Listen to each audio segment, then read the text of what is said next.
Hey students, Mr. G here, giving you a quick rundown for note ID on the alto clef. I'm going to give you three actual methods to be conceptualizing the entire clef. The first one is the traditional spaces and lines, which is already up here. The next one is going to be the clef method, is what I'm calling it. And the third one is going to be it's going to be on your instrument, and it's going to be what I'm calling the open string method.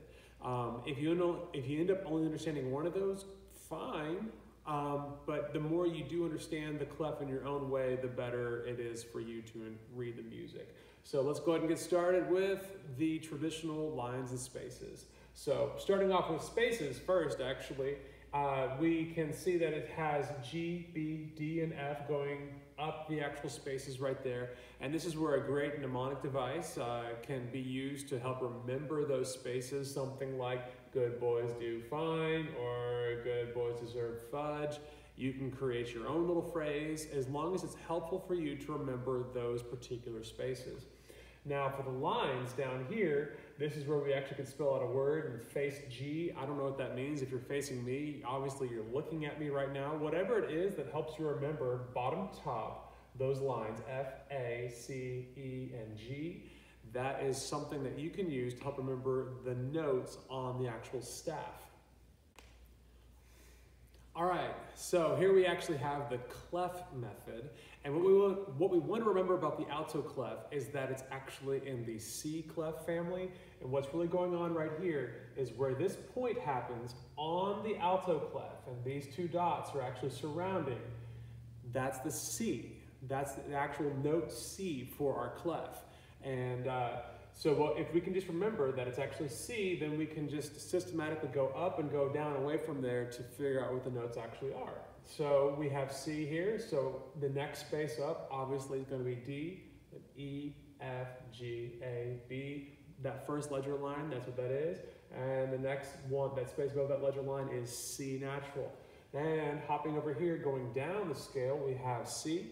And then the one note before C, this is like our alphabet, but in backwards. We go to B, then A, G, F, E, D, and then that is our open C string for violas.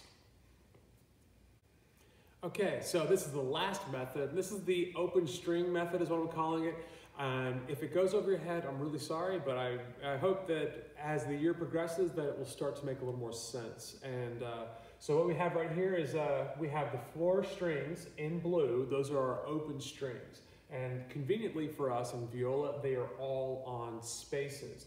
It's bottom one is C, then G, then D, then A. Now, here's where the actual instrument part of it actually applies with the open strings. If we know our open strings, then we just need to simply go up or go down from there in terms of our alphabet to figure out what the notes are. But if we have our instrument out as well, we can put our fingers down, and sometimes that really helps out going first finger, second finger, third finger. And here's what I mean. C is open. The next one up is going to be first finger D. And then depending on what key we're in, we're going to have second finger E and third finger F. Next string up, we have G. We do play on this one more, and so this might make a little more sense as we progress up. We have open G, then first finger A, second finger B, third finger C. Moving on up to the D string, which we do play a lot, so hopefully this is starting to make a little more sense as we do this. We have open D, then first finger E, second finger F, third finger G. And the last one, A. We have open A, then first finger B, second finger C, third finger D. And that's what I call the open string method. And believe it or not, this is actually something that really helped me read alto clef better and discover the fingerboard for myself as a bass player having to learn the alto clef on viola.